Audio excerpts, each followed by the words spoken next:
श्रीमद् अंतरदशांग सूत्र की वाचना आप अत्यंत श्रद्धा और भक्ति के साथ में श्रवण कर रहे हैं। वाचना आगे बढ़ रही है धीरे धीरे अपने समापन की ओर। जैसे जैसे वाचना आगे बढ़ रही है हृदय के भाव भी बढ़ रहे हैं, ऊंचे हो रहे हैं। आगम की वाचना प्रारंभ हो उससे पूर्व कुछ पंक्तियां श्रद्धा और भक्ति के साथ सभी साथ मिलकर के गुनगुनाएंगे। श्रद्धा से शास्त्र श्रवण करके जो जीवन में अपनाते हैं, श्रद्धा से शास्त्र श्रवण करके जो जीवन में अपनाते हैं, भव सागर से ऐसे सागर आनंद सहित जाते हैं, भव सागर से ऐसे साधक आनंद सहित तेरे जाते हैं। मैं थोड़ा है चार मूल और छेद चार, एकादश अंग द्वादश उपांग, है चार मूल और छेद चार, क्रमशः फिर आवश्यक जानो, है भरा तत्व इनमें अपार। जिन आज नहीं पर जिन वाणी है, हम सब शीश झुकाते हैं। जिन आज नहीं पर जिन वाणी है, हम सब शीश झुकाते हैं।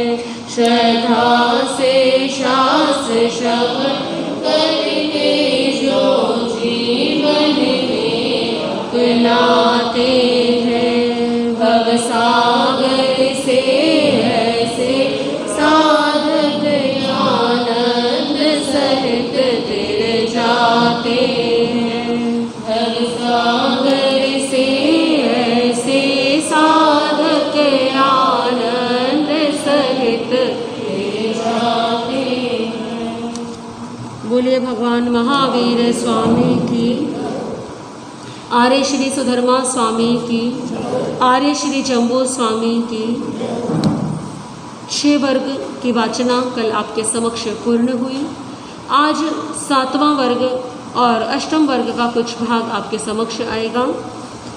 सप्तमो वर्ग जैनम हंते सतमस वगस उखेवो चावतेरस अक्षेणा पणता तम जहाँ नंदा तह नंदवई नंदोत्तर नंद सेणिया चेव मरुया सुमरुया महामरुया मरुदेवाय तम जहाँ।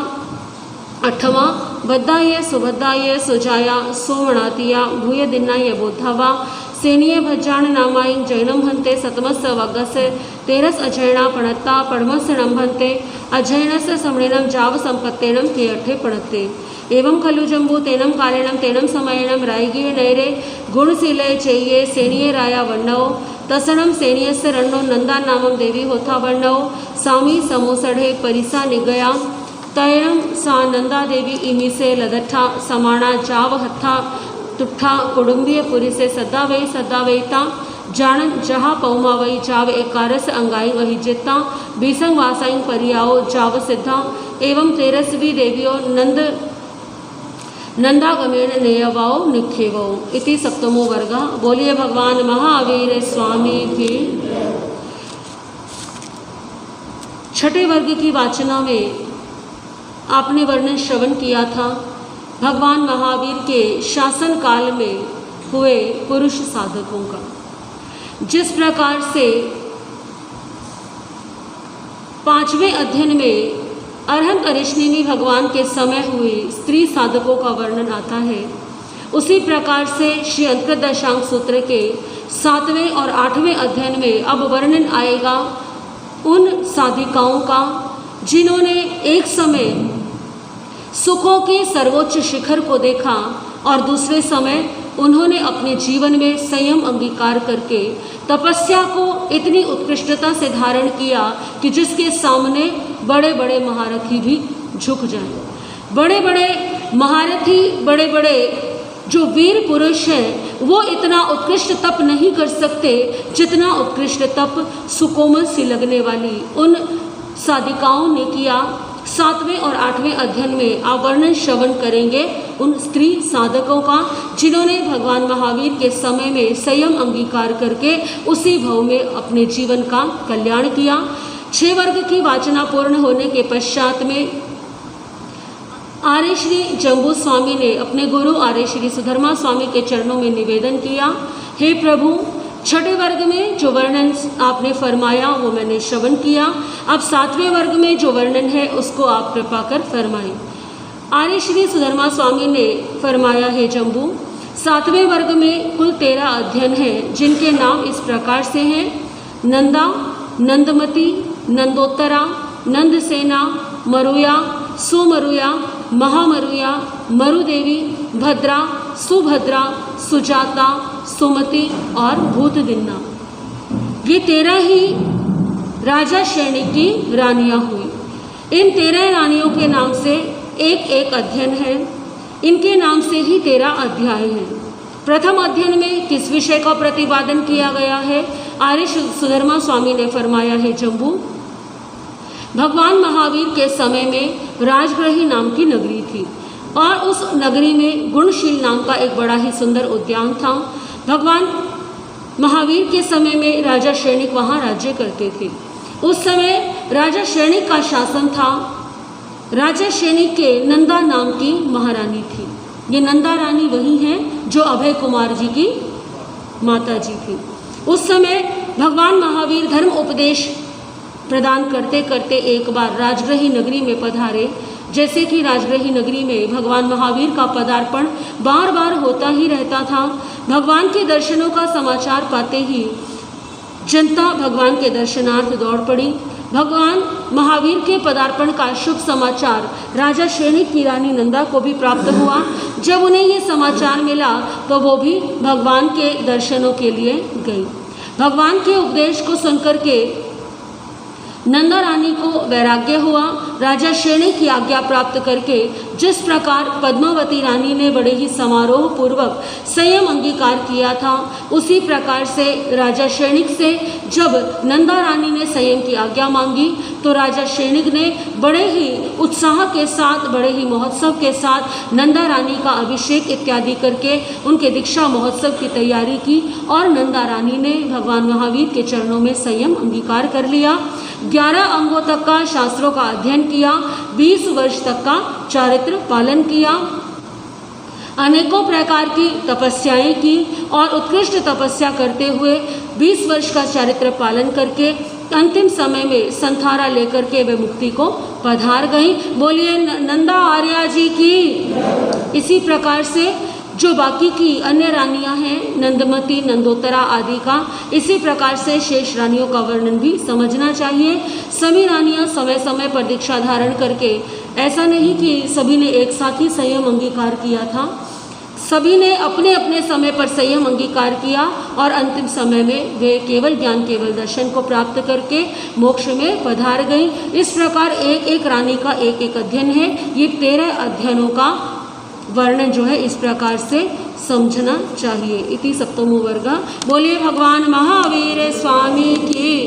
बोलिए नंदा, नंदमती, नंदोत्तरा आदि 13 आर्याओं की। अष्टमो वर्ग।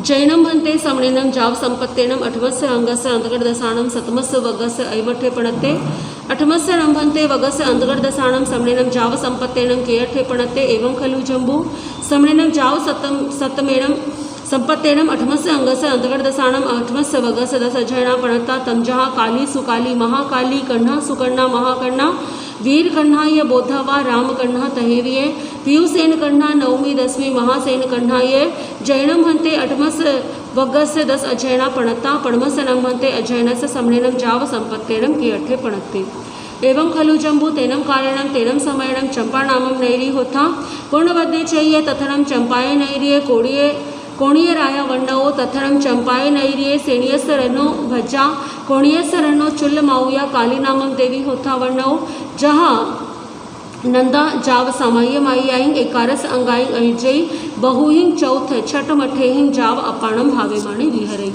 तैणम सा काली देवी काली अज्जा अजने अन्या कयाई जेने अज चंदना अज्जा तेने उवागया उवागत चेता एवं वयासी इच्छामीणम अज्जाओ तुभेम अवनुनाया समाणी रैणावलिम तमम कौसम पचेताणम विहरेते आहा स्वयं देवाणुप्रिया मापड़ी बंधन करे है। तैणम सा काली अजा अज चंदनाए अवनुनाया समाणी रैणावलिम तवो कमम औसम पचेताणम विहरे तम जहा चौथम करे करेता सबकाम गुण्यम पारे पारेता छठम करे करेता सबकाम गुण्यम पारे पारेता अठमम करे करेता सबकाम गुण्यम पारे पारेता अठम करे करेता सबकाम गुण्यम पारे पारेता चौथम करे करेता सबकाम गुण्यम पारे पारेता छठम करे करेता सबकाम गुण्यम पारे पारेता अठमम करे करेता सबकाम गुण्यम पारे पारेता दसमम करे करेता सबकाम गुण्यम पारे पारेता दुबाल समम करे करेता सबकाम गुण्यम पारे पारेता चौथमम करे करेता सबकाम गुण्यम पारे पारेता सोलसमम करे करेता सबकाम गुण्यम पारे पारेता 18 करे करेता सबकाम गुण्यम पारे पारेता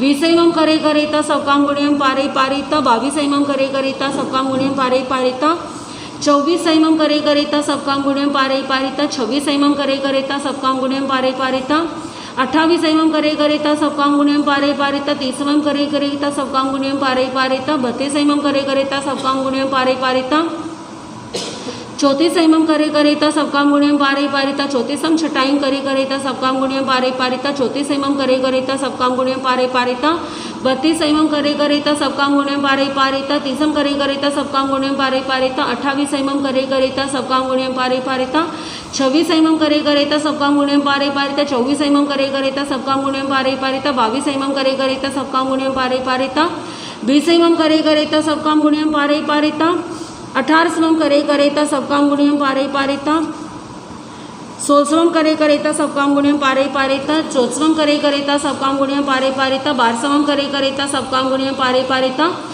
तत 10 करे करेता सबकाम गुण्यम पारे पारेता 8 करे करेता सबकाम गुण्यम पारे पारेता 6 करे करेता सबकाम गुण्यम पारे पारेता 4 करे करेता सबकाम गुण्यम पारे पारेता 8 छटाई करे करेता सबकाम गुण्यम पारे पारेता 8 करे करेता सबकाम गुण्यम पारे पारेता एवं खलु ऐसा रैणावलिये तवो कम्मस पड़मा परिवाड़ी एगेणम संवत्सरणम तेहिं मासेसिम 22 साय अहो रत्तेहिम आहा सोता जाव आराह्य भवई।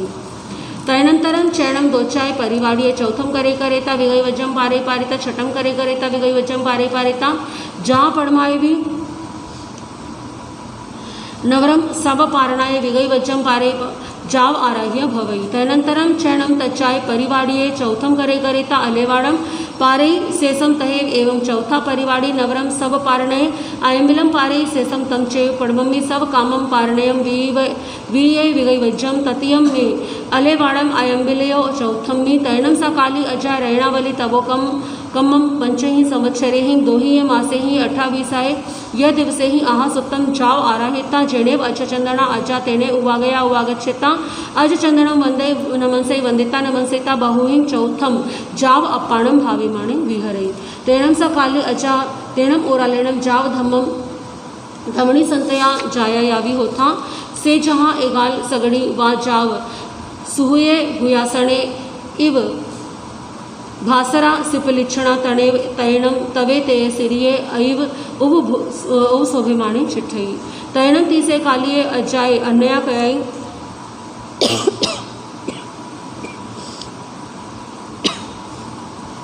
उव्रता व्रत काले अयम अजथिये जहाँ खंदयसे चिंता जहाँ जाव अथी उठाणे कम्मे बले वीर्य पुरी सकार परक कम्मे सदा धी संवेगे ताव ताव में सेयम कलम जाव चलनते अज चंदनम अज्जम आपुच्छता अज चंदनाय अज्जाए अबनुनाय समाणीय सल्लेहणाय झूसणा आराहणा भद्दपाण पड़िया इखे कालम अवकंख माणे विहरिते तिकट्टु एवं संपेहिता कलम जनेव अज चंदना अज्जा तेने वागच्छेता अज चंदनम अज्जम वंदे नमसे वंदिता नमसिता एवं वयासे इच्छामि नम अज्जो तुभ्यहिम अवनुनाया समाणी सल्लेहणा जाव विहरिते आहा स्वयं देवाणुप्रिया मां बड़ी बंधन करेह। तव काली अज्जा चंदनाए अवनुनाया समानी सल्लेहणा झुसिया जाव विहरई सा काली अजा अज चंदनाए अंत्य समाय माई आई एकारस अंगाई अहिजेता बहु बड़ी पुन्नाई 8 संवत्सराई सामान्य परियागम पाउनेता मासियाई सल्लेहणाए अपाणन झुसेता सडिंग बत्ताई अणसणाई छेदेता जसठा कीरई जाव चरी मुस्सा सनी सासे ही सिद्धा उखेबो बिय झैन से एवं खलु जम्बू तेनम कालिणम तेनम समयणम चंपा नामम नैली होता पूर्ण बद्धे चाहिए कोणीय राया तथनम सेनिया शरणो भज्जा कोणीय शरणो चुल माउया सुकाली नामम देवी होता जहा काली तहा सुकाली भी निकंता जाव बहुइंग चौथ अपाणम भावे माणी विहरे तैनम सा सुकाली अजा के आई जनेव अज चंदना अजा छामीणम अजो तुबेहिम अवनुनाया समाणी कणगावली तवोकमम ओसम पचेताणम विहरे ते एवं जहाँ रैणावली तहा कणगावली निवि नवरम तिसु ठाणेसु अठमाई करे जहाँ रैणावलीए छटाई एकाई परिवाड़िए संवत्सरो पंच मासा 18 दिवसा सेसम तहेव 9 वासा परियाओ जाव सिद्धा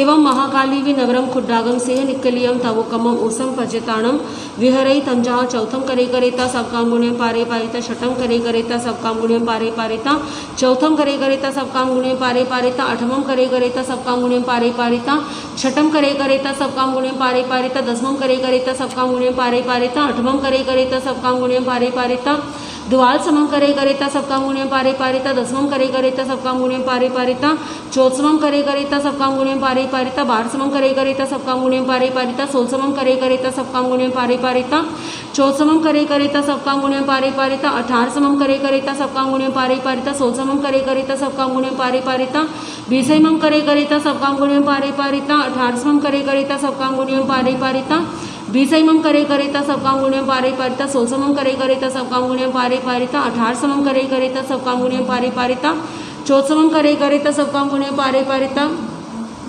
सोलसमम करे करेता सबकाम गुण्यम पारे पारिता 12समम करे करेता सबकाम गुण्यम पारे पारिता 28मम करे करेता सबकाम गुण्यम पारे पारिता 24समम करे करेता सबकाम गुण्यम पारे पारिता 10मम करे करेता सबकाम गुण्यम पारे पारिता 12समम करे करेता सबकाम गुण्यम पारे पारिता 8मम करे करेता सबकाम गुण्यम पारे पारिता छठम करे करेता सबकाम गुण्यम पारे पारिता 8मम करे करेता सबकाम गुण्यम पारे पारिता चौथम करे करेता सबकाम गुण्यम पारे पारिता छठम करे करेता सबकाम गुण्यम पारे पारिता चौथम करे करेता सबकाम गुण्यम पारे पारिता तहेव चत्तारी परिवाड़ियों एकाय परिवाड़िए 6 मासा 7 दिवसा चौढ़म 2 वरिसा 8 विषय दिवसा जाव सिद्धा एवं कन्नाभि नवरम महालयम सिंह निकलियम तवोकमम जहेव खुड्डागम नवरम चौतीसैमम जावनायवम तहेव उसारयवम एकाय वरिसम 6 मासा 18 दिवसा चौढ़म 6 वरिस 2 मासा 12 अहोरतम सेसम जहाँ कालिये जाव सिद्धा एवं सुकंठावी नवरम सप्तमतिमियम भिक्खु पड़िमम ओसम पचेताणम विहरई पड़मे सत्तये एकैकम भोजनस्य दत्तिम पड़िगायि एकैकम पायनस्य दोचेत सत्तये दो भोजनस्य दो पानीयस्य पड़िगायि तच्चे सत्तये तिन्नी भोजनस्य तिन्नी पानीयस्य चौथे चौ पंचमे पंच छठे 6 सप्तमे सत्तये सतदतियो भोजनस्य पड़िगायि सतपाणीयस्य एवं खलु सतमियम भिक्खु पड़िमम एगुण पणाय राइंदियेहिम एगेनिय छौनेनम भिखासयनम आहासुता जाव आराहिता जेने अजा चंदना अजा तेने उवा गया अज चंदनम अजम वंदे नमसि वंदिता नमंसिता एवं वयासे इच्छामीणम अजाओ तुभ्यहिम अवनुनाय समानि अठमठिमियम भिक्खु पड़िमम उपसम पजताणम विहरे तय आहा स्वयं देवाणुपया माँ पड़िबंधम करे तैणम सा सुकर्णा अजा अज चंदनाए अवनुनाया समाणी अठमठमियम भिक्खु पड़िमम ओसम पजताणम विहरई पड़मे अठय एकैकम भोजनस्य दत्ति पड़िगायि एकैकम पाणगस्य दत्तिम जाव अठमे अठे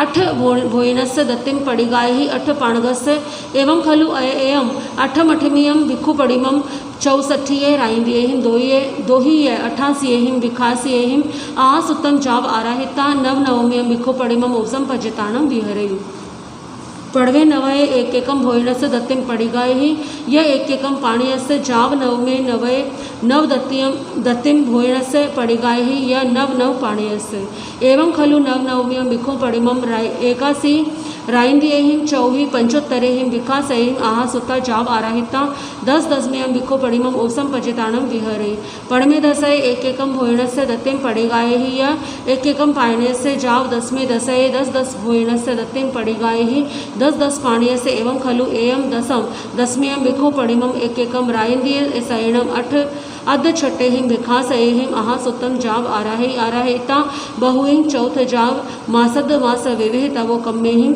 अपाणम भाविमाणि विहरे तैणम सा सुकन्हा अज्जा तेणम ओरलेणम जाव सिद्धा।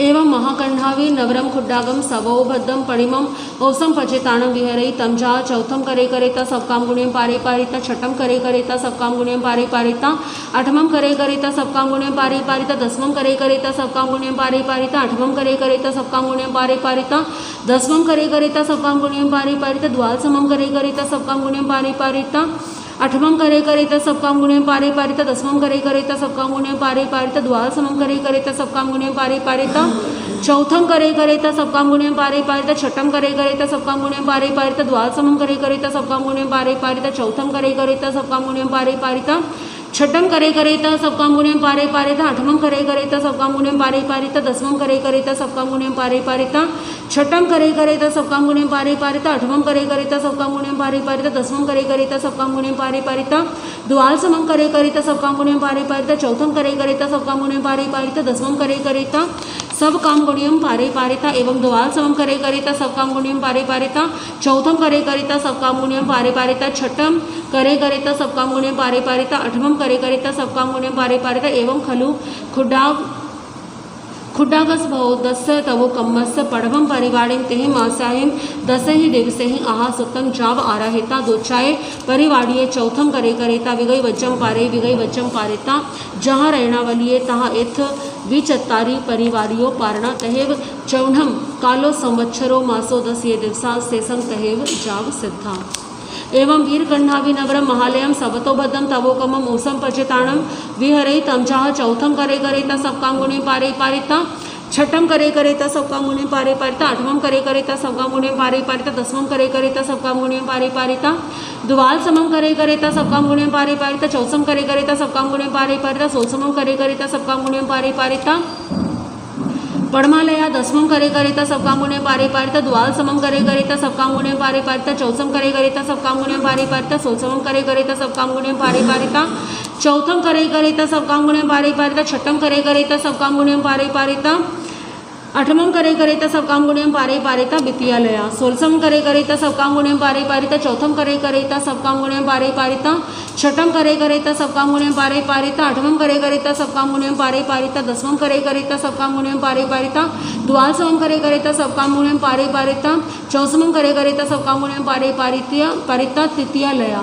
आठमम करे करेता सबकाम गुण्यम पारे पारिता दसमम करे करेता सबकाम गुण्यम पारे पारिता द्वादशमम करे करेता सबकाम गुण्यम पारे पारिता चौथमम करे करेता सबकाम गुण्यम पारे पारिता सोलसमम करे करेता सबकाम गुण्यम पारे पारिता चौथम करे करेता सबकाम गुण्यम पारे पारिता छठम करे करेता सबकाम गुण्यम पारे पारिता चौथी लया चौथमम करे करेता सबकाम गुण्यम पारे पारिता सोलसमम करे करेता सबकाम गुण्यम पारे पारिता चौथम करे करेता सबकाम गुण्यम पारे पारिता छठम करे करेता सबकाम गुण्यम पारे पारिता आठमम करे करेता सबकाम गुण्यम पारे पारिता दसमम करे करेता सबकाम गुण्यम पारे पारिता द्वादशमम करे करेता सबकाम गुण्यम पारे पारिता पंचमी लया छठम करे करेता सबकाम गुण्यम पारे पारिता आठमम करे करेता सबकाम गुण्यम पारे पारिता दसमम करे करेता सबकाम गुण्यम पारे पारिता द्वादशमम करे करेता सबकाम गुण्यम पारे पारिता चौथमम करे करेता सबकाम गुण्यम पारे पारिता सोलसमम करे करेता सबकाम गुण्यम पारे पारिता चौथम करे करेता सबकाम गुण्यम पारे पारिता छठी लया द्वादशमम करे करेता सबकाम गुण्यम पारे पारिता चौथमम करे करेता सबकाम गुण्यम पारे पारिता सोलसमम करे करेता सबकाम गुण्यम पारे पारिता चौथम करे करेता सबकाम गुण्यम पारे पारिता छठम करे करेता सबकाम गुण्यम पारे पारिता आठमम करे करेता सबकाम गुण्यम पारे पारिता दसमम करे करेता सबकाम गुण्यम पारे पारिता सप्तमी लया एक एकम लयाए 8 मासा पंच ये दिवसा चौणम 2 वासा 8 मासा 20 दिवसा शेषम तहेव जाव सिद्धा। बोलिए भगवान महावीर स्वामी की। 8वें अध्ययन की मूल वाचना आज यहीं तक। अब अर्थ का श्रवण करेंगे। बाकी जो शेष वाचना है 8वें वर्ग की वो आप कल श्रवण करेंगे।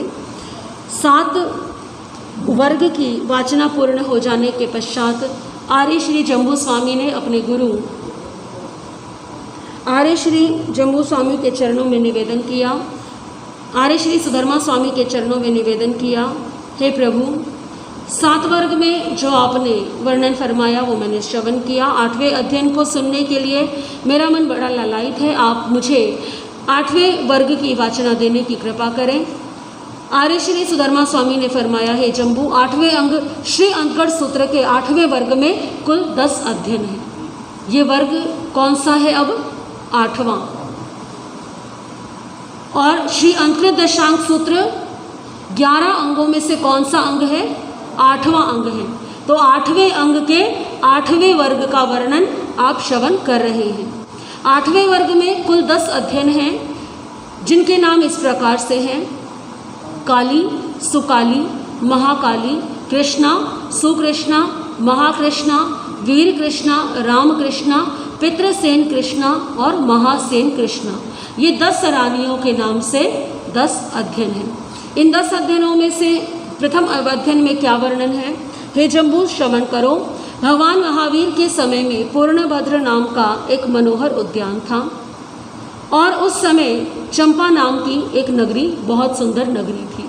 चंपा नगरी में ईशान कोण की ओर पूर्णभद्र नाम का उद्यान था और उस समय वहाँ पर राजा कोणिक का राज्य था। राज्य घराने में राजा श्रेणिक की पत्नी और राजा कोणिक की छोटी माता काली नाम की एक रानी थी। यानी कि अब ये वर्णन जो है, 7वें वर्ग का जो वर्णन आपने श्रवण किया था वो किस समय का था? जब राजा श्रेणिक का राज्य था। लेकिन अब 8वें वर्ग में जो वर्णन आ रहा है, राजा श्रेणिक मृत्यु को प्राप्त हो चुके हैं। कोणिक ने नया नगर बसा लिया है और अब कोणिक चंपा नगरी में राज्य करता है। कोणिक की छोटी माता विमाता और राजा श्रेणिक की एक छोटी रानी, जिनका नाम था काली। काली नामक एक रानी थी। भगवान महावीर विचरण करते हुए वहाँ पधारे तो काली रानी ने भगवान का उपदेश श्रवण किया और भगवान के उपदेश को सुनकर के उन्होंने जिस प्रकार से नंदा रानी ने संयम अंगीकार किया था, उसी प्रकार से काली रानी ने भी भगवान महावीर के चरणों में संयम अंगीकार कर लिया।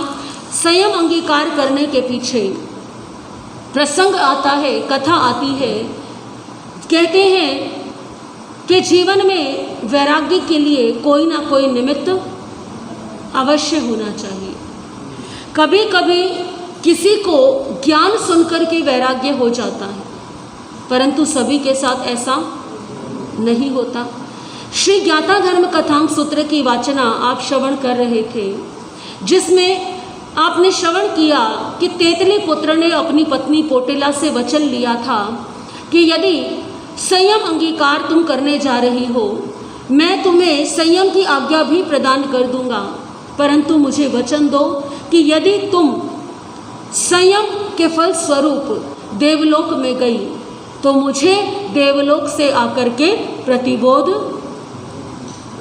दोगी। याद है आपको?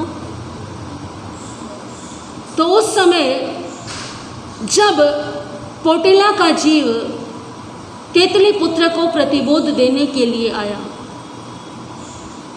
तो तेतली पुत्र के जीवन में कोई कमी नहीं। तेतली पुत्र को अब पहले से अधिक सम्मान राजा से मिल रहा है, क्योंकि उस राजकुमार को स्वयं तेतली पुत्र ने पालन पोषण करके बड़ा किया। राजा की माता ने विशेष रूप से कहा कि तेतली पुत्र का अपने पिता के समान सदैव आदर करना। वो आए तो अपना आसन छोड़ करके उनका सम्मान करना, उनकी बात को सदा महत्व देना, और जिसका सम्मान राजा करे उसका सम्मान तो प्रजा अपने आप ही करेगी। तेतली पुत्र के पास न धन की कमी है, न वैभव की कमी है, न सम्मान की। अब तो पहले से भी ज़्यादा क्या हो गया है, सब कुछ बढ़ गया है।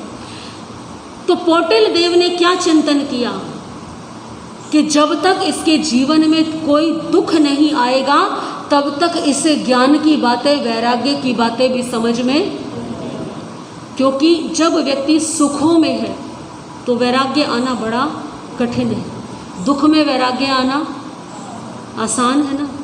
जब शमशान में जाते हैं किसी और को लेकर के, तब ये भाव बड़ी जल्दी आते हैं, अरे क्या रखा है इस जीवन में, हमें भी ऐसे ही चले जाना है।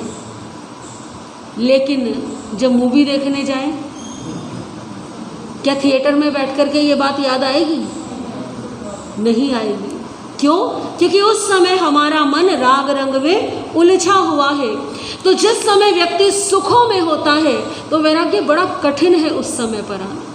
कोई हलोकर्मी जीव ही ऐसे होते हैं जो सुख में भी जिनको वैराग्य आ जाए। तो उस समय पोटेल देव ने अपनी माया से क्या किया? राजा को तेतली पुत्र से विमुख कर दिया। तेतली पुत्र जब राजसभा में गए तो राजा ने मुंह फेर लिया, तेतली पुत्र का अभिवादन नहीं किया। तेतली पुत्र को लगता है आज पता नहीं क्या बात हो गई, हो सकता है राजा का ध्यान कहीं और हो। निकट आकर के शिष्टाचार के कुछ शब्द कहे तो भी राजा ने कोई उत्तर। अब तो तेतली पुत्र को समझ आ गया कि ये क्या है, नाराज है। तो तेतली पुत्र ने चिंतन किया कि यहाँ मैं बैठूंगा, हो सकता है ज़्यादा रुष्ट हो जाए तो कोई बड़ा दंड दे दे, अच्छा है कि आज मैं घर वापस चला जाऊं। तो राजा की आज्ञा लेकर के वापस लौटने लगे। देखा तो जितने भी मंत्री सभासद सबने भी क्या कर रखा है? मुंह फेर रखा है। वो द्वारपाल जो सदैव अभिवादन करके सिर झुकाते थे, आज उन्होंने भी तिरस्कार कर दिया। घर आया तो घर आकर के भी क्या देखा कि घर में जितने भी पारिवारिक जन हैं वो भी कोई आदर नहीं कर रहे। तो मन को बड़ी ठेस लगी। वैसे कोई दुख नहीं है जीवन में, लेकिन जिस व्यक्ति को बहुत सम्मान मिला हो उसके लिए ये सबसे बड़ा दुख है। और तेतली पुत्र ने क्या निश्चय किया कि इस जीवन का अंत कर देना ही, क्योंकि ऐसा अपमान भरा जीवन मैं नहीं जी सकता, इतना तिरस्कार मैं सहन नहीं कर सकता। आत्महत्या के प्रयास करने लगे, लेकिन ये तो देव की माया थी। गले में फंदा डाल करके लटक गए, वो फंदा टूट गया। आग में जलने का प्रयास किया, आग शांत हो गई। अपने शरीर पर पत्थर बांध करके पानी में कूद गए, लेकिन तब भी पानी में नहीं डूबे। थक करके शिला पर बैठ गए। कहाँ जाऊं, किससे बात करूं? मैंने तो जीवन का अंत करने की सोची, पर वो भी अब देखा पोटेल देव ने कि अब ये क्या हो गया, थक गए। तब प्रकट होकर के समझाया कि इस जीवन को नष्ट करने से उत्तम है कि इस जीवन का सदुपयोग करो। तब धर्म का ज्ञान दिया, तब प्रतिबोध दिया, और उस समय तेतली पुत्र को प्रतिबोध हो गया। प्रतिबोध हुआ, स्वयं संयम अंगीकार कर लिया और संयम अंगीकार करके ध्यान में बैठ गए। और देखिए कुछ ही समय के बाद केवल ज्ञान भी उत्पन्न हो गया। ये है दुख का कितना बढ़िया फल है ना। दुख से घबराते हैं हम जीवन में, परंतु दुख सदैव हमें दुर्बल बनाने के लिए नहीं आता। कभी कभी जीवन में आया दुख हमें सबसे ज़्यादा शक्तिशाली बना देता है। काली रानी के जीवन में भी ऐसा ही प्रसंग आया था। ये ऐसे ही वैराग्य नहीं हुआ। जिस समय राजा श्रेणिक की जीवन काल था, तो राजा श्रेणिक के, क्योंकि बाकी अन्य कुमारों ने संयम अंगीकार कर लिया था, अन्य पुत्रों ने संयम अंगीकार कर लिया था। चेलना रानी के पुत्र थे, एक तो कोणिक जो बड़ा था, और दो पुत्र और थे, हल कुमार, विहल कुमार। हल और विहल ये दो पुत्र और भी थे। हल और विहल, इनको राजा श्रेणिक ने जो देवताओं से प्राप्त था सिंचानक हाथी और दिव्य कुंडल, दिव्य हार प्रदान किए थे, जो राजा श्रेणिक की धर्म भावना से प्रभावित होकर के राजा श्रेणिक को देव ने दिए थे। राजा श्रेणिक ने रानी चेलना को दिए और अब संपत्ति का बंटवारा करते हुए, क्योंकि कोणिक तो युवराज था, कोणिक को तो राजा बनना था, तो उस समय वो दिव्य हाथी, कुंडल और हार हल विहल कुमार को दिए गए और कोणिक को युवराज बना दिया गया। कोणिक राजा बना, राजा बनकर के शासन करने लगा चंपा नगरी पर। चंपा नगरी क्यों बसाई, इसका वर्णन आप कल श्रवण करेंगे। आज चर्चा करते हैं काली रानी को वैराग्य क्यों हुआ। तो हल और विहल कुमार, क्योंकि राज्य का कोई उत्तरदायित्व उनके ऊपर नहीं है और पिता ने संपत्ति दी ही है, तो हल विहल कुमार के मन में राज्य का कोई लालच नहीं था। एक भाई कानों में दिव्य कुंडल पहन लिया एक ने, और एक ने गले में हार पहन लिया। एक दिन की बात, कोणिक राज्य संभाल रहे थे और दोनों भाई अपने जीवन में सुखों का आनंद ले रहे थे। एक समय की बात, दोनों के दोनों भाई हल और विहल कुमार सिंचानक हाथी पर सवार होकर के, एक ने कानों में दिव्य कुंडल पहने हुए हैं, एक ने गले में दिव्य हार पहना हुआ है। दोनों भाई नगर भ्रमण के लिए निकले। देखा कोणिक ने, किसी ने कहा राज्य का जो असली सुख है ना, जो असली आनंद है, वो तो किनको मिल रहा है? हल विहल को, हल और विहल कुमार को मिल रहा है।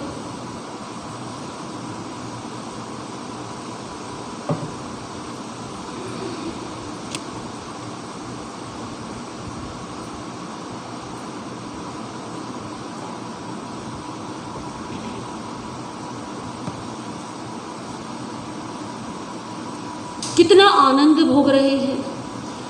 इनके कानों में, इनके गले में ये दिव्य कुंडल और हार इतने सुशोभित होते हैं, ऐसा लगता है कि जैसे राजा कोणिक नहीं है, राजा कौन है? यही है। बस ये बात जो है चुभ गई। किसको? कोणिक को। मन में आया राजा तो मैं हूँ, और प्रशंसा किसकी हो रही है? हल विहल की। राजा होने के नाते ये किसका होना चाहिए? अधिकार मेरा होना चाहिए। हल विहल कुमार मेरे राज्य में रहते हैं और राज्य में जितनी भी उत्तम वस्तुएं हैं उन सब पर राजा का ही अधिकार होता है। ऐसा कोणिक के मन ने, ऐसा कोणिक के लालच ने कोणिक को समझाया, क्योंकि मन ऐसे ही समझाता है ना अपने आप को। कोई अनुचित कार्य हो, हर व्यक्ति को पता होता है ये काम गलत है, ये अनुचित है, ये मांग सही नहीं है, लेकिन व्यक्ति अपने आप को कैसे समझाता है कि नहीं, ये मांग क्या है? ठीक है, इसमें कुछ भी गलत नहीं है। कोणिक ने हल विहल कुमार के पास सूचना भिजवाई कि यदि मेरे राज्य में रहना है तो क्या करो, ये जो हाथी है और ये जो कुंडल है और ये जो हार है, ये मेरे पास पहुंचा दो। हल विहल कुमार को सूचना मिली, सोचा, उन्होंने विचार किया, बताओ कैसा भाई है हमारा। पिताजी ने इसको इतना बड़ा साम्राज्य, क्योंकि युवराज बनाया था इसे, और इसने तो पिताजी को भी बंदी बनाया। इसके कारण इतनी बड़ी दुर्घटना हो गई और पिताजी अपने जीवित रहते हमें ये दे गए थे, परंतु आज इसकी दृष्टि कहाँ पर है? इन वस्तुओं पर है। चाहे कुछ भी हो जाए, ये तो हम नहीं देंगे। ऐसा विचार किया दोनों भाइयों ने, परंतु करे क्या? ये तो बलवान है और हम क्या हैं? क्योंकि इसके पास तो सैनिक है, सेना है, राज्य बल है, ये छीन लेगा। तो ऐसा करते हैं, चुपचाप यहां से, तो रात में ही चुपचाप वहां से निकल गए। कहाँ पहुंचे? किसी के पास तो जाना ही पड़ेगा। अपने नाना महारानी चेलना के पिताजी राजा चेटक के पास। राजा चेटक जो उस समय के बहुत शक्तिशाली सम्राट थे, राजा चेटक जिन्होंने श्रावक के व्रत अंगीकार किए हुए थे, राजा चेटक के पास पहुँचे, अपने नाना को सारी बात बताई। पहली बात तो वो संबंध में क्या लगते हैं? नाना लगते हैं। दूसरी बात, वो एक क्षत्रिय है और एक क्षत्रिय का धर्म होता है न्याय की रक्षा करना, शरण में आए हुए की सुरक्षा करना। दोनों अपने नातियों को अपनी शरण में आया हुआ देख करके राजा चेटक ने दोनों को अपनी शरण प्रदान की। कोणिक को ज्ञात हो गया कि दोनों कहाँ पहुँच गए हैं? नाना जी के पास। तो कोणिक ने यहाँ भी कोई लज्जा नहीं की।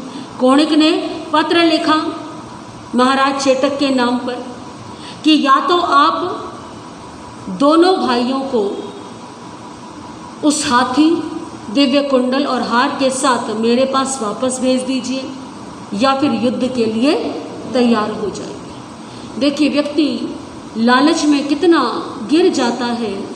आपसी संबंधों की सभी मर्यादाओं को ताक पे रख करके राजा कोणिक ने अपने नाना चेटक को युद्ध का आमंत्रण दे दिया। राजा चेटक ने उत्तर दिया कि ये दोनों मेरी शरण में आए और इनकी रक्षा करना मेरा कर्तव्य है। तुम्हारे पिता ने जब अपने जीवित रहते इन्हें जो कुछ भी दिया उस पर तुम्हारा कोई अधिकार नहीं है। तुम गलत कर रहे हो। फिर भी अगर तुम्हें युद्ध करना है तो तुम्हारी इच्छा है, क्योंकि राजा चेटक का नियम था कि स्वयं किसी पर आक्रमण करना नहीं और जब कोई आक्रमण करे तब युद्ध करना ही है। राजा चेटक ने समझाने का प्रयास किया परंतु कोणिक नहीं माना।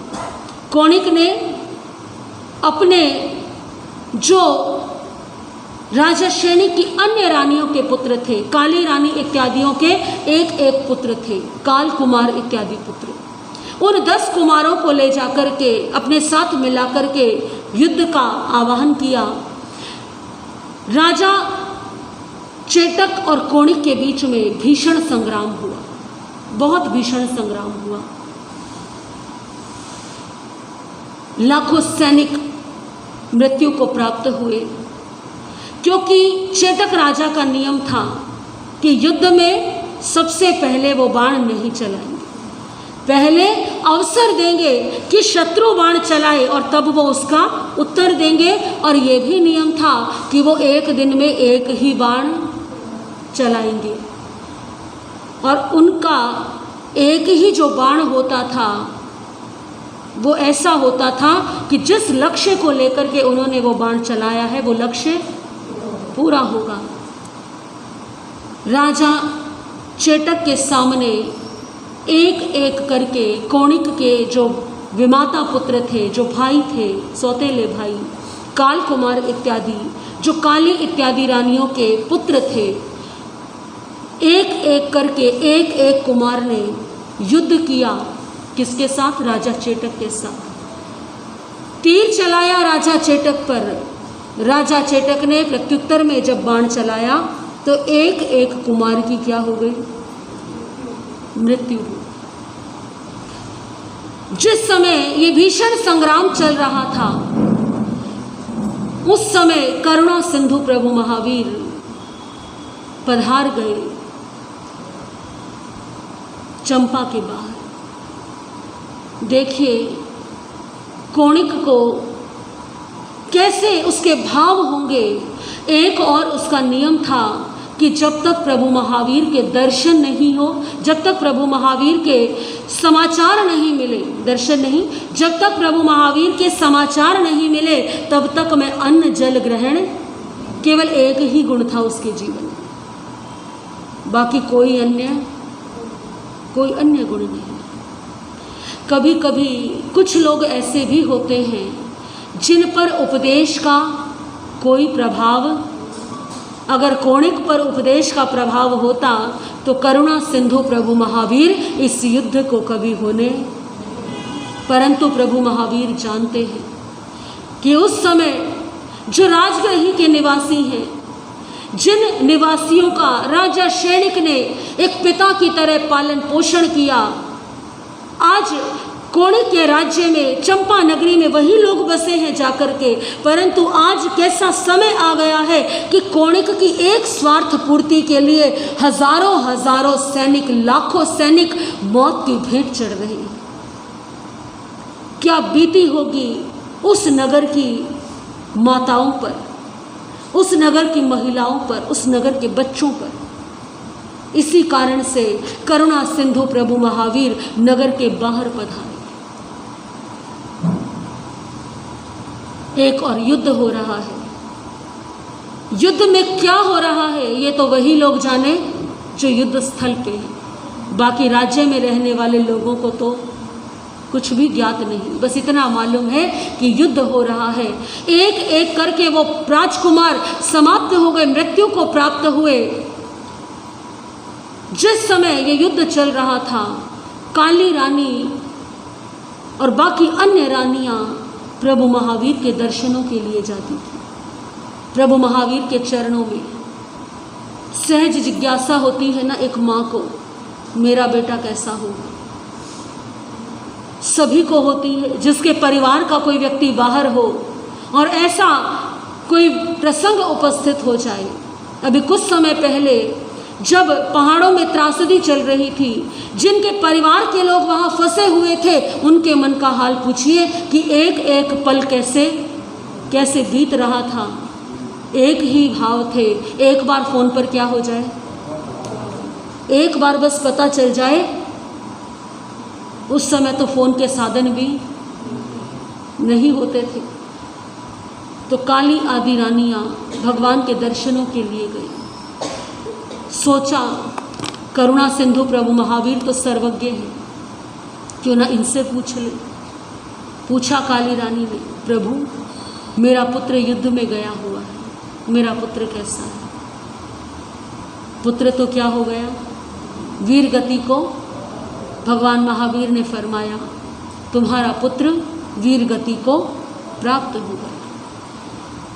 भले ही शब्द प्रयोग कर ले वीर गति, परंतु एक माँ के लिए तो वास्तविकता ये है कि उसका पुत्र संसार को छोड़ करके चला गया है। काली रानी को ऐसे लगा जैसे संसार ही समाप्त हो गया। पहले तो पति की मृत्यु हो गई, अब बेटा भी चला गया। आंखों से आंसू बह निकले। ऐसे दुखद समय में जब आर्त ध्यान और रौद्र ध्यान ने मन पर कब्जा कर लिया, शमन भगवान महावीर ने काली रानी को सांत्वना दी। बाकी अन्य रानियों ने भी पूछा, उनको भी समाचार ज्ञात हुआ कि एक एक करके उनके भी पुत्र क्या हो गए, मृत्यु को प्राप्त हो गए।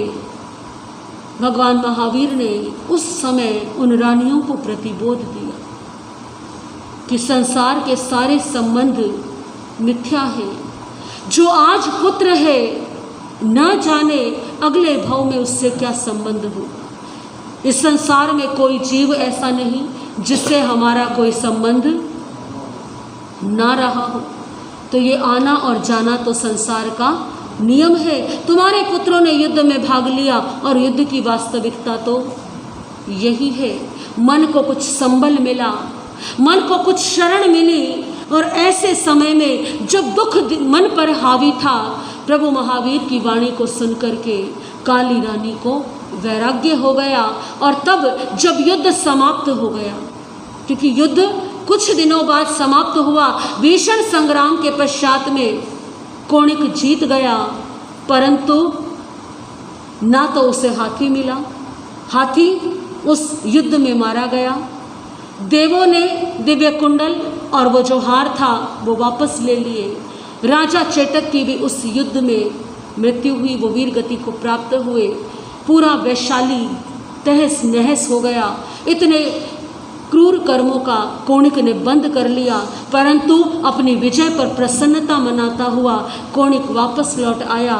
लेकिन न जाने कितनी कितनी माताओं की गोद सोनी हो गई, न जाने कितनी कितनी स्त्रियां विधवा हो गई, कितने कितने बालक अनाथ हो गए।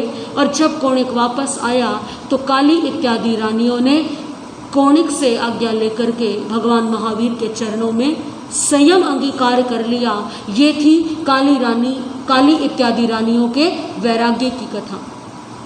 भगवान महावीर के चरणों में संयम अंगीकार करके उन्होंने सामायिक से लेकर के 11 अंग तक का ज्ञान अभ्यास किया। तपस्या करने में उन्होंने कोई कमी नहीं रखी। मन में एक ही भाव था कि मुझे अपने कर्मों को नष्ट करना है। कभी वे उपवास करती, कभी बेला करती, कभी तेला करती। अनेकों प्रकार की तपस्या करते हुए वे अपनी आत्मा को आराधित करने लगी। एक समय काली आर्या जी के मन में विचार आया और उन्होंने अपनी गुरानी आर्या चंदनमाला जी के पास जाकर के निवेदन किया, हे महाभागा, मेरी ऐसी इच्छा है कि यदि आपकी आज्ञा हो तो मैं रत्नावली नामक तप करूं। महासती चंदनमाला जी ने कहा, जैसा तुम्हें सुख हो वैसा करो। अपनी गुरानी जी की आज्ञा प्राप्त करके वे रत्नावली तप को करने में संलग्न हो गई। रत्नावली तप देखिए, जब ये काली नामक आर्याएं, काली आदि आर्याएं जो है ये रानियां थी, तो ये तरह तरह के हार पहनती थी। उनमें हीरे जड़े होते थे, मोती जड़े होते थे, अनेकों अनेक रत्न जड़े होते थे। परंतु अब आर्या बनने के पश्चात, साध्वी बनने के पश्चात में उन आभूषणों का तो त्याग कर दिया, परंतु अब तपस्या के हार जो है वो धारण कर लिए। रत्नावली तप कैसे किया?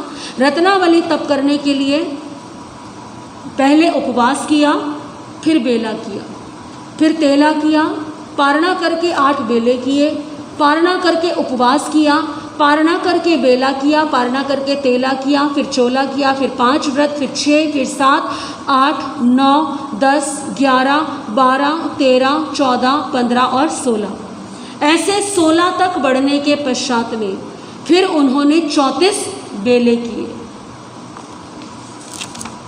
देखिए किस प्रकार से ये एक हार है, और ये हार इधर दिखा दो, इधर देखो,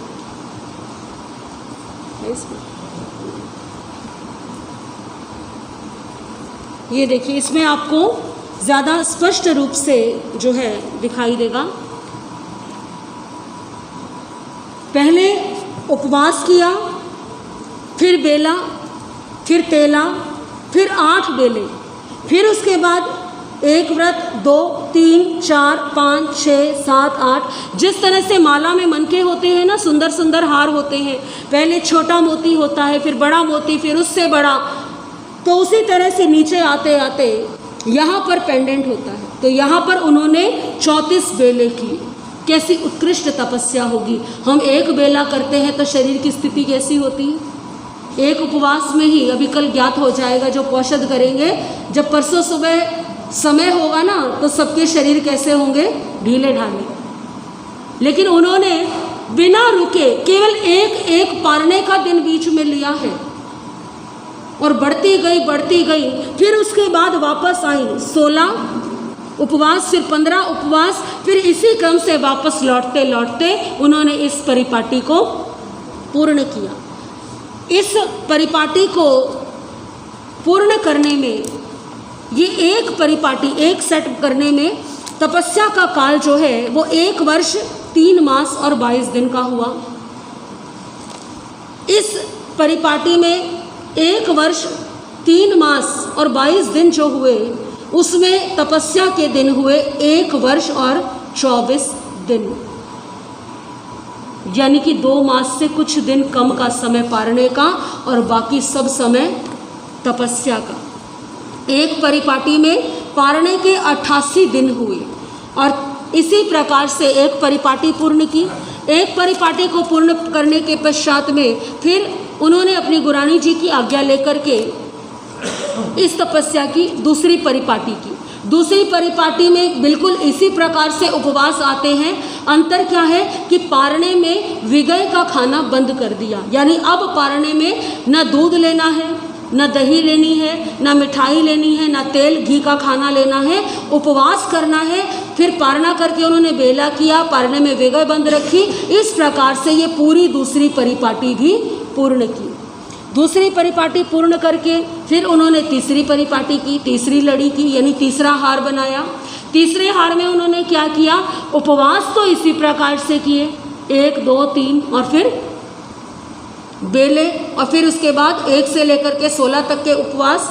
लेकिन उस समय उस तीसरी लड़ी में उन्होंने घी से चिपड़ी हुई रोटी, यानी यदि किसी वस्तु पर लेप भी लग गया विगय का, क्या होता है, मान लीजिए पात्र में दो वस्तुएं रखी हैं, एक लेप विगय वाली और एक बिना विगय वाली, तो हल्का सा जो है टच होने से लेप इत्यादि लग जाता है या जरा सा अंश मात्र आ गया।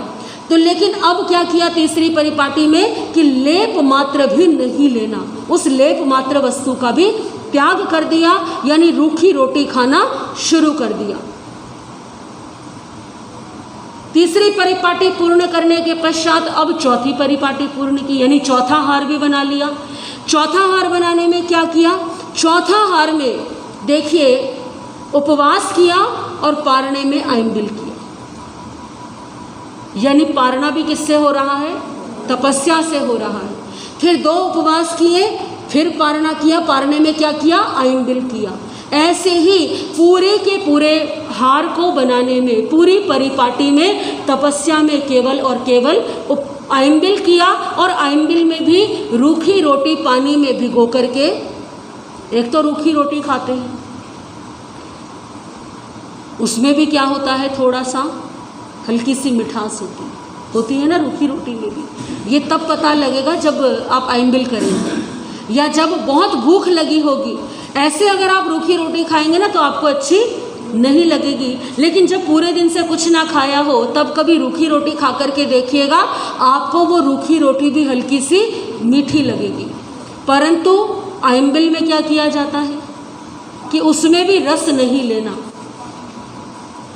तो पानी लिया, जो उबला हुआ पानी है, और उस पानी में उस रोटी को क्या कर लिया, भिगोया और वो खाई। तब खा करके कभी देखिएगा, बिना आइंबिल के भी खा करके कभी देख लीजिएगा। एक बार जा करके आज खा करके देखिएगा कि पानी में भिगो करके रोटी कैसी लगती है, कितना स्वाद आता है उसमें। और वो खाना तो पारने में यदि कोई ऐसा भोजन करे तो पारना हुआ कि तपस्या हुई, ये तो तपस्या ही हो गई। रस परित्याग की पराकाष्ठा है आइंबिल में रूखी रोटी को भिगो करके खाना। चौथी परिपाटी भी पूर्ण की।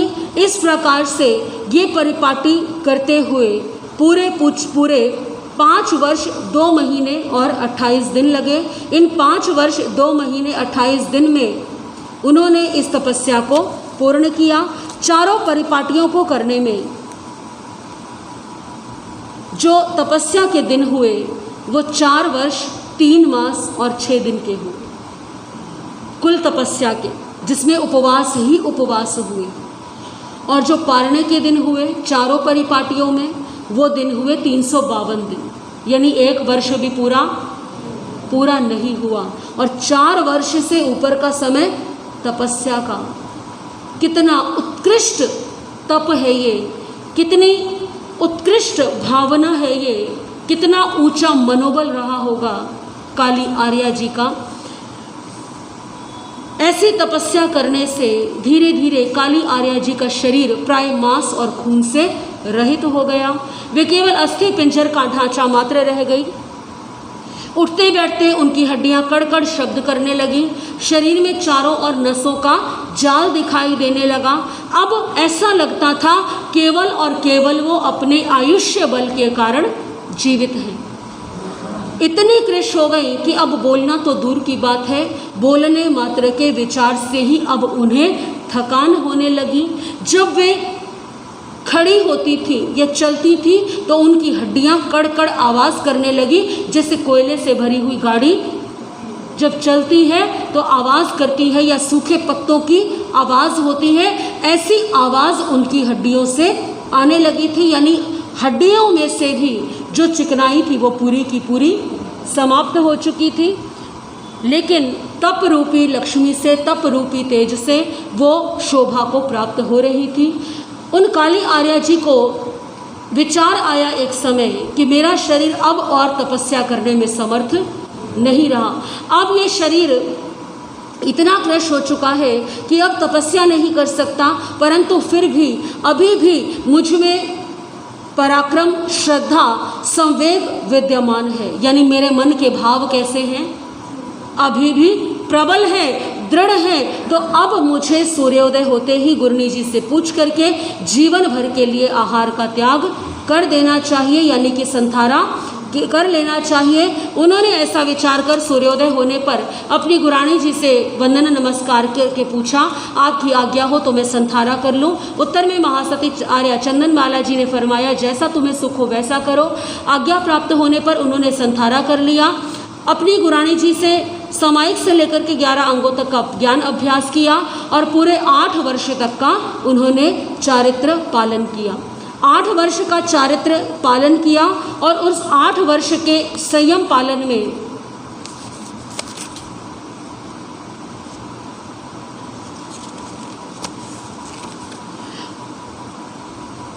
उस 8 वर्ष के संयम पालन में देखिए 5 वर्ष 2 महीने 28 दिन किसके थे? तपस्या के ही थे। संथारा कर लिया। 1 महीने का संथारा करके अपने संपूर्ण घनघाती कर्मों को क्षय कर अंतिम श्वासोच्छ्वास के साथ वे सिद्ध गति मोक्ष में जा पहुंची। बोलिए महातपस्विनी काली आर्या जी की। आर्य श्री जम्मू स्वामी ने सुधर्मा स्वामी से निवेदन किया, प्रभु 8वें वर्ग के द्वितीय अध्ययन की वाचना मुझे प्रदान कीजिए। आर्य सुधर्मा स्वामी ने फरमाया कि उस समय में राजा कोणिक की लघु माता सुकाली नाम की एक रानी थी। काली रानी की ही भांति उन्होंने भी संयम अंगीकार किया और संयम अंगीकार करने के पश्चात अपने जीवन को जप तप में लगाया। सुकाली आर्या जी ने कनकावली नाम की तपस्या की। कनकावली नाम की तपस्या में जिस प्रकार से रत्नावली तपस्या हुई थी ये उसी प्रकार से की जाती है। अंतर कहाँ पर आता है? जहाँ पर रत्नावली तप में बेले की तपस्या आई थी, यहाँ पर क्या आई? तेले की तपस्या, यानी उन रत्नावली तप से एक कदम आगे। कनकावली तप में बेले की जगह तेले की है। कनकावली तप की एक परिपाटी करने में 1 वर्ष 5 महीने और 12 दिन लगते हैं। इसमें 88 दिन पारने के और 1 वर्ष 2 महीने 14 दिन तपस्या के। ऐसे चारों परिपाटी करने में, क्योंकि चारों परिपाटी ऐसे ही की कि पहले साधारण पारणा पहली परिपाटी में, दूसरी परिपाटी में विगय की वस्तुओं का त्याग, तीसरी परिपाटी में लेप मात्र की वस्तुओं का त्याग और चौथी परिपाटी में पारणे में आइम्बिल किया। इस प्रकार से चारों परिपाटी करने में 5 वर्ष 9 महीने और 18 दिन का समय लगा। इस तपस्या के समाप्त होने पर उन्होंने और भी अनेकों प्रकार की तपस्या की, जिससे उनका शरीर काली आर्या जी की भांति सूख कर कृश हो गया और इन्होंने भी आर्या चंदनमाला जी से आज्ञा लेकर के संथारा करके 1 माह का संथारा आया इन्हें और इन्होंने पूरे 9 वर्ष का चारित्र पालन किया। अंतिम समय में केवल ज्ञान केवल दर्शन को प्राप्त करके ये भी मोक्ष में जा पहुंची। बोली सुकाली आर्या जी की। इसी प्रकार से तीसरे अध्ययन में कोणिक की छोटी माता राजश्रेणी की रानी महाकाली रानी ने भी संयम अंगीकार किया। महाकाली आर्या जी ने लघु सिंह निष्क्रीडित तप किया। ये तप थोड़ा सा अलग है। पहली दोनों आर्याओं जी ने रत्नावली और कनकावली तप किए थे जो हार की भांति थे। अब जो इन्होंने तप किया लघु सिंह निष्क्रीडित तप, एक सिंह जैसे चलता है उस प्रकार से ये तप किया। इसमें कैसे किया पहले ये समझेंगे। पहले उपवास किया, फिर पारणा किया, फिर बेला किया, यानी आगे बढ़ रहे हैं अभी। उपवास, पारणा, फिर बेला, बेला करके पारणा किया, फिर 1 कदम पीछे आए, क्योंकि सिंह का ये स्वभाव होता है कि जब उसे आक्रमण करना होता है तो वो 1 कदम पीछे आता है। तो लघु सिंह निष्क्रीडित तप, यानी सिंह जिस प्रकार से चलता है उस प्रकार का ये तप है।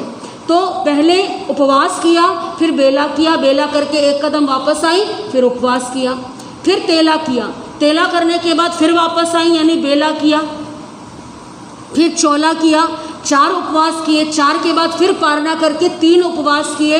ऐसे करते करते पचोला, फिर 1 कदम वापस चोला, 6, 5, 7, 6, 8, 7, 9, 8, 7, 5, 6, 4, 5, 3, 4 बेला, तेला, उपवास, बेला और उपवास। इस प्रकार से लघु सिंह निष्क्रीडित तप की एक परिपाटी उन्होंने पूरी की। ये कहने और सुनने में बड़ा सरल लग रहा है, लेकिन करने में बड़ा कठिन है। इस एक परिपाटी को करने में 33 दिन पारने के, कितने दिन? 33 दिन पारने के, 5 महीने 4 दिन तपस्या की। ऐसे उन्होंने करते करते 4 परिपाटी पूर्ण की।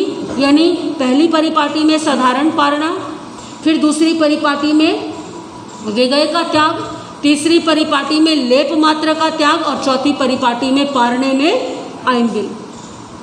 ये 4 परिपाटी करने में 2 वर्ष और 28 दिन का समय लगा।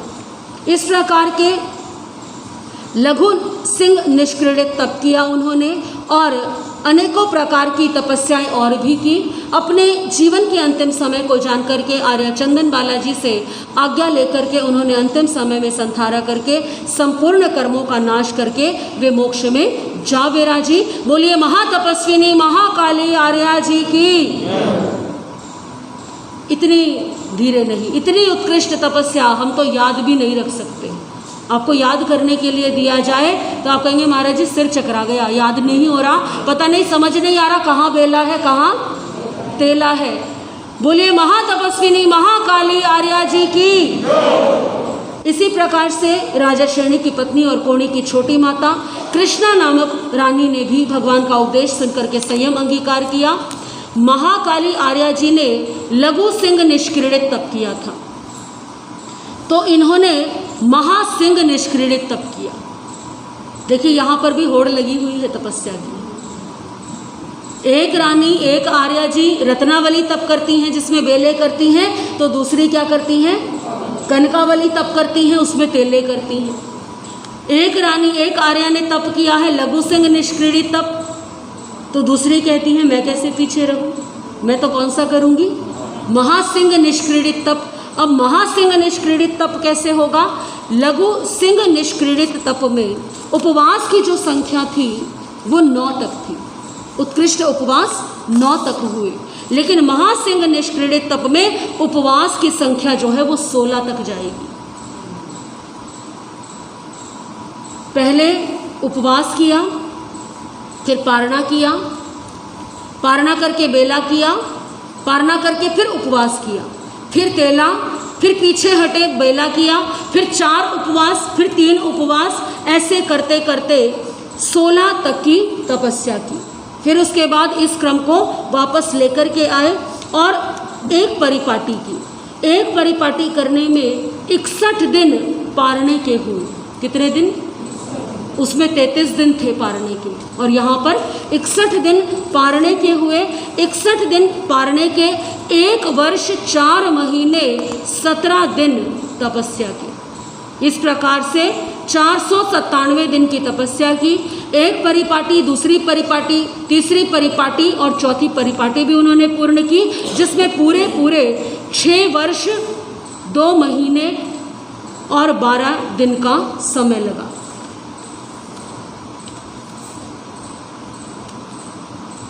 इसमें 5 वर्ष 6 माह और 8 दिन तपस्या के हुए और 244 दिन पारने के हुए। कृष्णा आर्या जी ने महासिंह निष्क्रीडित तप करके अनेकों प्रकार की तपस्याएं की।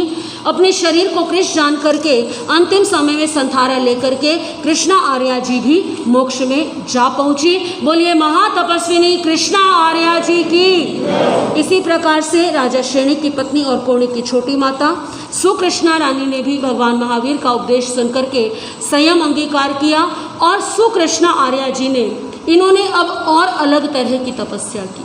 इन्होंने की सप्त सप्तमिका भिक्षु प्रतिमा। अब सप्त सप्तमिका भिक्षु प्रतिमा कैसे की जाती है? सप्त सप्तमिका भिक्षु प्रतिमा करने के लिए इन्होंने क्या किया? 7 दिन तक एक बार लिए हुए भोजन और पानी पर निर्वाह करना।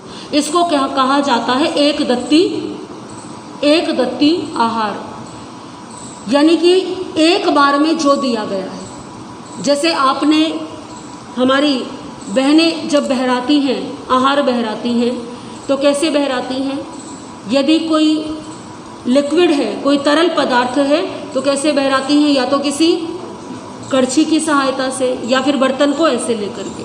तो कड़छी की सहायता से बहराया या ऐसे बहराया, तो एक धार में जितना पात्र में गया है, और यदि कड़छी से लिया है तो एक कड़छी में ही जितना गया है, यानी एक बार में जितना क्रम से बहरा दिया गया उसे ही कहते हैं एक दत्ती। तो एक बार में जितना मिला, जो मिला 7 दिन तक उस एक बार के, यानी प्रतिदिन एक बार का लिया हुआ उसी में ही अपना निर्वाह करना है। यानी जितना पानी मिल गया, अब इतना सा मिला तो इतने में ही निर्वाह करना है, और यदि पूरा मिला तो अब ये संयोग की बात है। किसी के यहाँ से यदि एक बार में किसी गृहस्थ ने एक रोटी या आधी रोटी बहरा दी, तो अब उन्हें और कुछ भी नहीं लेना है, तो उसी पर पूरे दिन का निर्वाह होगा। अगले दिन भी ऐसे ही करना है। ऐसे लगातार 7 दिन तक किया गया, तो इसे ये 1 सप्ताह तक किया, एक दत्ती आहार पानी। फिर दूसरे सप्ताह में 2 बार का दिया हुआ आहार और पानी, फिर तीसरे सप्ताह में 3 बार का दिया हुआ, चौथे सप्ताह में 4 बार का दिया हुआ, 5वें सप्ताह में 5 बार का, छठे सप्ताह में 6 बार का, और 7वें सप्ताह में, क्योंकि ये कौन सी प्रतिमा है? सप्त सप्तमी का भिक्षु प्रतिमा, तो 7 सप्ताह तक ये क्रम जो है इस प्रकार से चलेगा।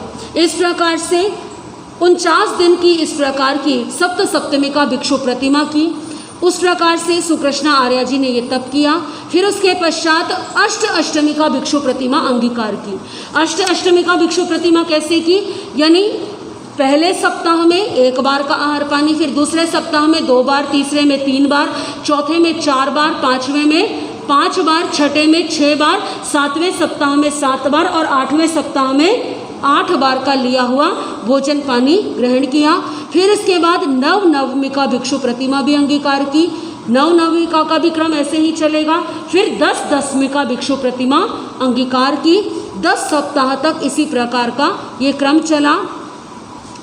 इस तपस्या को करने में कुल 100 दिन लगे। 10वीं का भिक्षु प्रतिमा को करने में 100 दिन का समय लगा, जिसमें भोजन और पानी की 550 दत्ती हुई।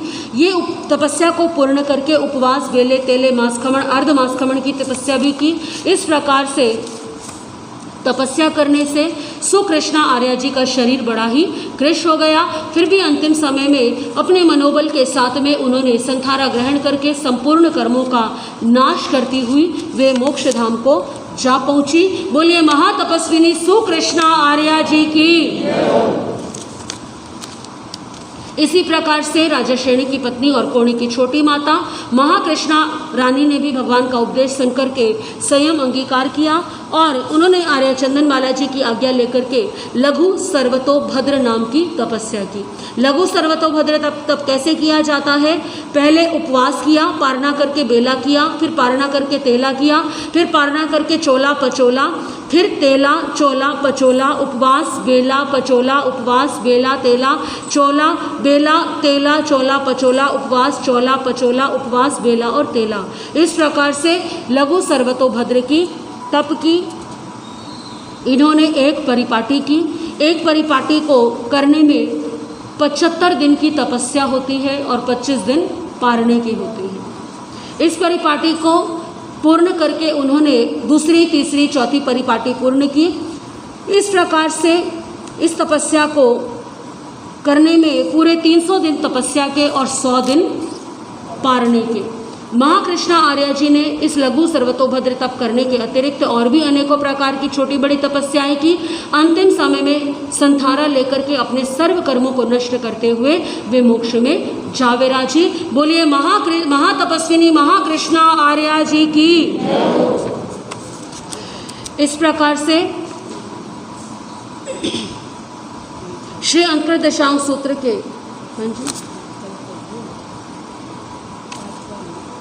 हाँ जी आज की श्री अंकर दशांग सूत्र की वाचना यहीं तक ही। इन सभी आर्यों ने अपने जीवन में कितना उत्कृष्ट तप किया। ऐसा उत्कृष्ट तप जिसे हम सुनकर के भी कंफ्यूज हो रहे हैं कि पता नहीं कहाँ पर क्या आ रहा है। और ऐसा कि उपवास किया, पारना किया, फिर बेला, फिर पारना, फिर तेला, और बीच में विश्राम का कोई स्थान नहीं। 15 उपवास कर रही हैं तो भी पारने का एक ही दिन लिया है। हम तपस्या करते हैं तो हम सोचते हैं बीच में क्या कर दें, थोड़ा सा रुक करके तब आगे की तपस्या करेंगे, परंतु उनका मनोबल कितना ऊंचा होगा। और ऐसा नहीं कि उनके शरीर को आदत है, ये आदत तो उन्होंने बनाई है। कितना कोमल शरीर था, जीवन कितना सुखों में बीत रहा था, राजसी सुख उपलब्ध थे, परंतु उन्होंने संयम अंगीकार करके अपने जीवन को कैसी उत्कृष्ट तपस्या की और आगे बढ़ा दिया। 2 पंक्तियां साथ में मिलकर गाएंगे। थी भले सुकोमल काया, करके तप घोर दिखाया। थी भले सुकोमल काया, करके तप घोर। थी भले सुकोमल काया, करके तप घोर दिखाया। बोलिए, थी भले सुकोमल काया, करके तप को अर्पित क्षण क्षण जीवन। तप को अर्पित किया समर्पित क्षण क्षण जीवन। शासन यश चमकाया, करके तप घोर दिखाया। शासन यश चमकाया, करके तप दिखाया। पाँव पड़े ना जो धरती पर, संयम की तलवार की दुष्कर। धार पे उन्हें बढ़ाया, करके तप घोर। धार पे उन्हें बढ़ाया, करके तप। देखिए, रानी होते हुए क्या कभी वे धूप में चली होंगी? लूओं से अनजान रही पर, से अनजान रही पर, तप की आग में होकर तत्पर। कर्मों को झुलसाया, करके तप घोर दिखाया। कर्मों को झुलसाया, मुक्त हुई सब दीवारों से। देवों ने भी जयकारों से। जय जयकार गुजाया, करके तप घोर दिखाया। जय जयकार गुजाया, करके तप घोर दिखाया। थी भले सुकोमल काया, करके तप घोर दिखाया। थी भले सुकोमल काया, करके तप घोर दिखाया। बोलिए महातपस्विनी महाआर्याओं जी की। सभी हाथ जोड़ लेंगे। श्री आगम्यते विहे पणते तम जहाँ सतागम्य यथागम्य तदुभयागम्य एवाशान के विषय जय कोति चार लघुते में आलोम जमा इदम अच्छा मेरे मीनम खरम अच्छा करम पहिनम विनहिनम जोगिनम गोसिनम सट्रदिनम दुट्टु परिक्षमा कालीन कौशव कालीन कौशव सच्चाई सच्चाई सच्चाई सच्चाई तस्मिच्छामि दुक्कडम तस्मिच्छामि दुक्कडम तस्मिच्छामि। जो भगवती त्रिशला तनय, जो भगवती त्रिशला तनय, सिद्धार्थ कुल के मान है। सिद्धार्थ कुल के मान है। लिया जन्म क्षत्रिय कुंड में,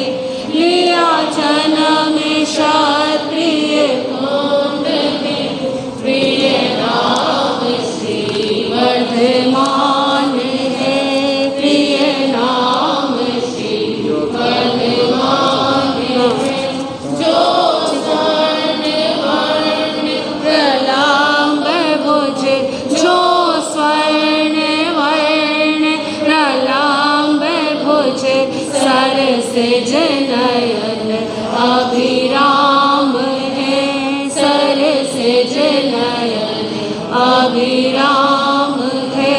करुणा सदन मर्दन मदन, करुणा सदन मर्दन मदन, आनंदमय गुण धाम है, आनंदमय गुण धाम है।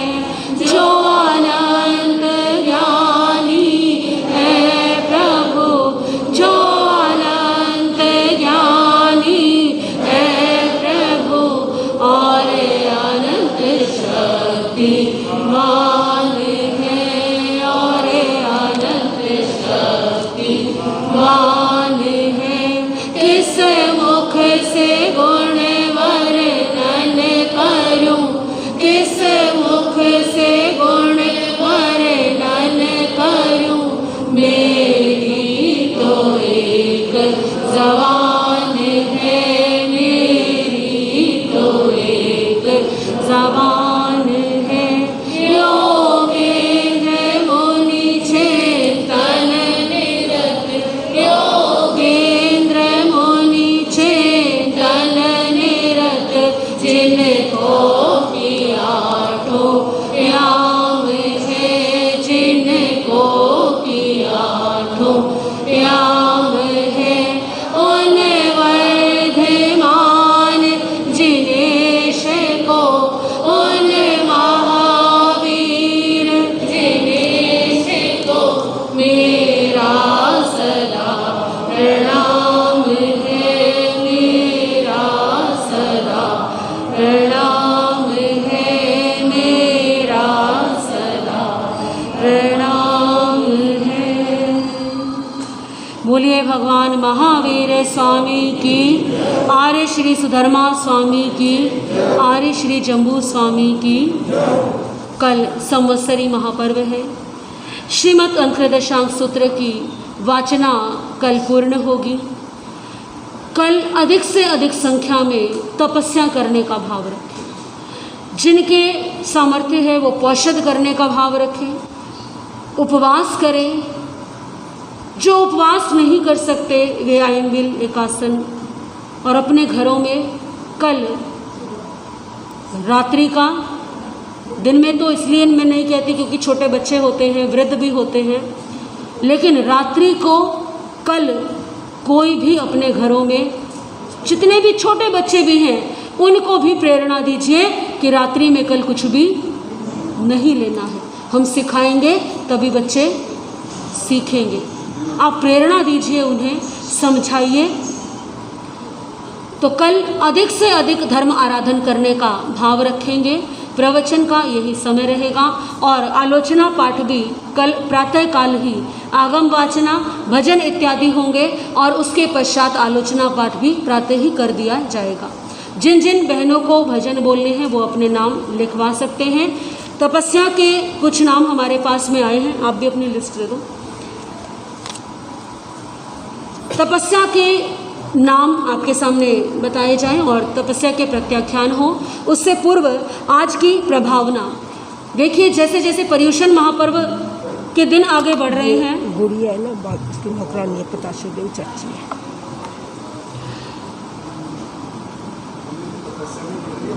तपस्या भी बढ़ रही है, उसी तरह से प्रभावना के नाम भी क्या हो रहे हैं, बढ़ते ही जा रहे हैं। आज की प्रभावना श्रीमती कौशल्या जैन, नीरज जैन 32 नंबर रोड, सुखबीर सिंह जी के परिवार से। दूसरे प्रभावना श्री वेद जैन, विजय जैन, धर्मपाल जी जैन, इन भाइयों की ओर से। तीसरी प्रभावना श्रीमती मीना जैन, सुरेंद्र जैन, अशोका पार्क की ओर से। चौथी प्रभावना श्रीमती पुष्पा जैन, नरेश जैन, शिवाजी पार्क वालों की ओर से। पांचवी प्रभावना श्रीमती सुनीता जैन, सतीश जैन, मनोहर पार्क की ओर से। ये 5 नाम जो है 5 परिवारों की ओर से आज पर्युषण महापर्व की प्रभावना है। हर्ष हर्ष। और तो नाम नहीं है। कल की प्रभावना जो है श्रीमती पुष्पा जैन अरुण जैन करमपुरा वालों की ओर से रहेगी। श्रीमती मधु जैन, उनके पुत्र श्री चिंटू जैन और ईशु जैन 32 नंबर रोड, ये भी सुखबीर सिंह जी का परिवार है, इनकी ओर से रहेगी। तपस्या के प्रत्याख्यान में श्रीमती राज रोशनी जैन राधेश्याम जी जैन करमपुरा से आज उनका 79वां आइम्बिल है, 79 आइम्बिल की तपस्या। तपस्या करने वालों को श्री अरुण जैन करमपुरा 79 81 का प्रत्याख्यान। अनुमोदना अनुमोदना अनुमोदना बारंबार, अनुमोदना अनुमोदना अनुमोदना बारंबार। 81 के प्रत्याख्यान में 81 के कुछ नाम जो है वो हमारे पास आए हैं। इनमें से यदि किसी का नाम ना बोला जाए, कोई ऐसी हो बहन या भाई जिनके नाम रह गए हो, तो वो अपने नाम आज लिखवा दे। श्रीमती मीना जैन, इनके आज 8 81, आज 8वें 81 का प्रत्याख्यान।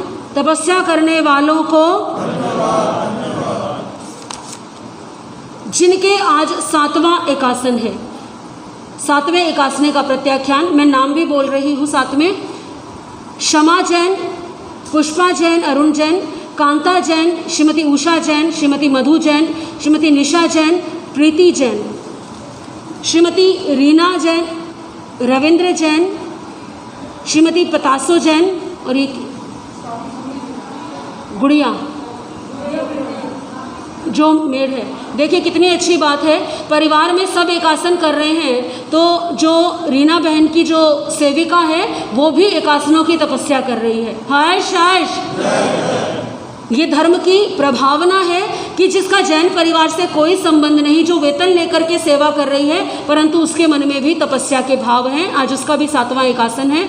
श्रीमती मोनिका जैन, श्वेता जैन, कनिका जैन, सविता सुनील जैन, मधु जैन DDA, श्रीमती बबीता जैन, कनिका जैन, बबीता जैन राजा गार्डन, श्रीमती त्रिशला जैन, श्रीमती अलका जैन करमपुरा, कमला जैन करमपुरा, प्रीति जैन श्री कृष्ण जी के यहाँ से, इनके भी आज 7वां 81 है। श्रीमती मधु जैन रघुवीर नगर, निशा जैन रघुवीर नगर, अचला जैन रघुवीर नगर, श्रीमती पुष्पा जैन करमपुरा, सुशील जैन पंजाब गार्डन, अनीता जैन 10/32, रानी जैन 13/32। ये तपस्या के 81 के नाम हमारे पास में आए हैं। यदि किसी का नाम रह गया हो तो वो अपने नाम आज अभी प्रवचन के पश्चात में लिखवा दे। इसमें कोई संकोच ना करें, क्योंकि जब ऐसे काम होते हैं व्यवस्थाओं में कई बार नाम छूट जाते हैं। कल संवत्सरी महापर्व पर जिन जिन के पौषध करने के भाव है वो हाथ खड़े करें। बस इतने से। देखो एक खड़े हो बेटा, देखो छोटे बच्चे ने भी हाथ खड़ा किया है। बच्चे आगे निकल रहे हैं आपसे। हाँ जी, भगत जी रखा हुआ है, तो आप भी तो बड़े भगत बन जाओ। ये छोटे भगत हैं, आप तो बड़े हो।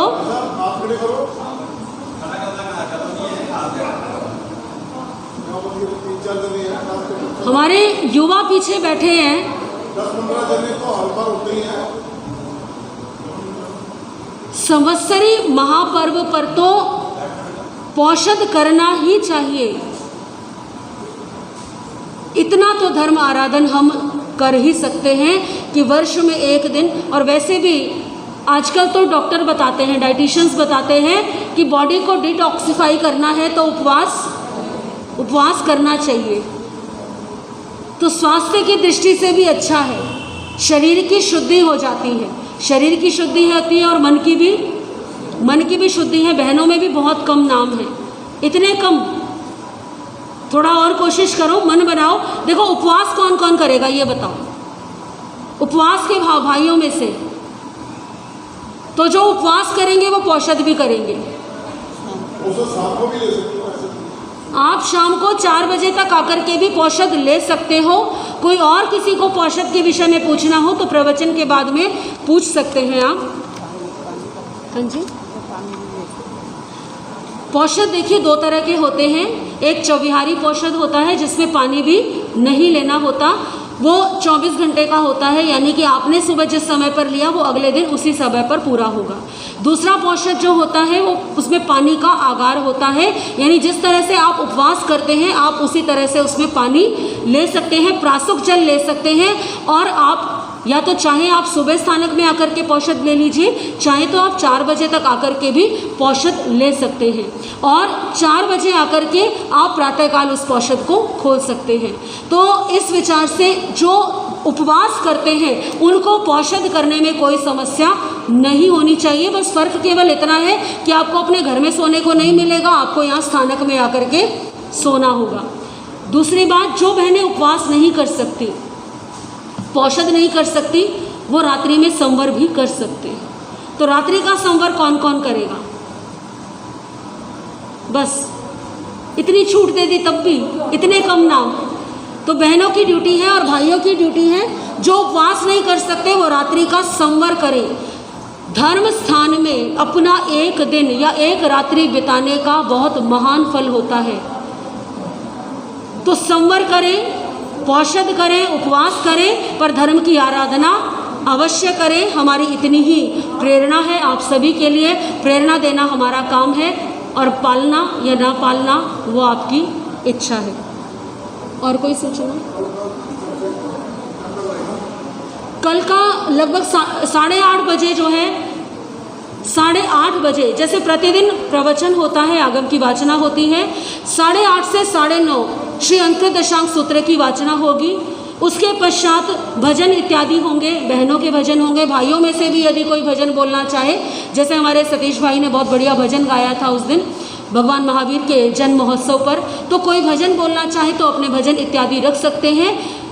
11 बजे आलोचना पाठ जो है वो सामूहिक रूप से मिलकर के यहाँ पर सभी करेंगे।